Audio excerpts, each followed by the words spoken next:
नमस्कार। कल अमेरिकी सुप्रीम कोर्ट ने जो 6-3 से ऐतिहासिक फैसला सुनाया है वह केवल अमेरिका के लिए नहीं बल्कि भारत जैसे व्यापारिक साझेदारों के लिए और बहुत बड़े लीगल इम्प्लीकेशंस रखता है।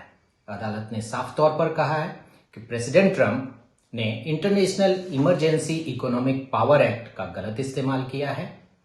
कानूनन टैक्स या टैरिफ लगाने की शक्ति सिर्फ कांग्रेस के पास है और राष्ट्रपति के पास नहीं है। अब इसका भारत पर क्या असर होगा? 3 बातें इसमें मुख्यतः शामिल है। पहला, लीगल वैक्यूम है। भारत और अमेरिका के बीच जो 18% टैरिफ वाली डील अभी फाइनल नहीं हो रही थी, उसका कानूनी आधार लीगल बेसिस ही खत्म हो गया है। तकनीकी रूप से जब तक नया कानून नहीं आता, भारतीय सामान पर पुराने इमरजेंसी टैरिफ अवैध हैं। इमरजेंसी टैरिफ मींस जो 25% प्लस 25% था। दूसरा, नया 10% का टैरिफ।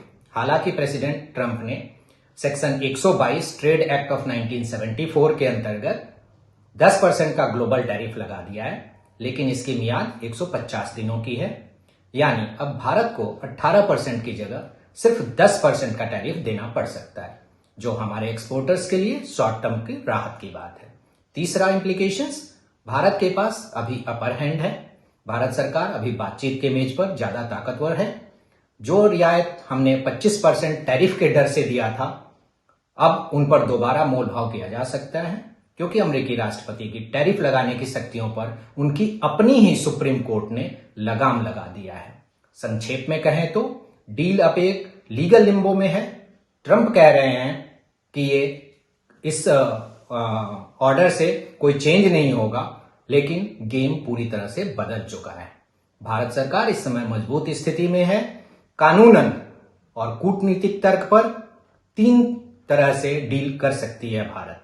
पहला, डॉक्ट्रिन ऑफ लिमिटेड पावर्स के अकॉर्डिंग भारत यह तर्क दे सकता है कि अमेरिका की अपनी सर्वोच्च अदालत ने राष्ट्रपति की इमरजेंसी शक्तियों को अवैध घोषित किया और उसी इमरजेंसी शक्ति के अकॉर्डिंग अगर उन्होंने 10% का भी टैरिफ लगाया है तो वो कानूनी दुर्भावना के हिस्सा माना जा सकता है। दूसरा, वायोलेशन ऑफ रेसिप्रोसिटी और गैट एक्ट में मोस्ट फेवर्ड नेशन का एक दर्जा होता है और 10% का ग्लोबल टैरिफ भेदभावपूर्ण है, क्योंकि अब बिना किसी ठोस आर्थिक खतरे के अकॉर्डिंग ये लगाया नहीं गया है। अभी कोई भी अमेरिका के पास कोई इस तरह की आर्थिक खतरा नहीं है जिसकी वजह से वो ये 10% 122 सेक्शन 122 में वो लगा सके। तीसरा, 150 दिनों की समय सीमा है। ट्रंप ने नया टैरिफ जो है वो एक बहुत बड़ा 150 दिनों का टाइम फ्रेम दिया है। उस टाइम फ्रेम में बैलेंस ऑफ पेमेंट को लेकर कोई संकट की स्थिति नहीं है।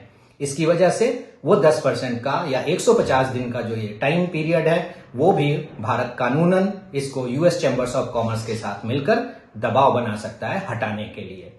कुल मिलाकर भारत के पास अभी वीटो पावर है और भारत यह कह सकता है कि जब तक अमेरिका 10% का नया टैरिफ पूरी तरह से नहीं हटाता, तब तक भारत अमेरिकी उत्पादों पर 0 ड्यूटी की रियायत नहीं देगा।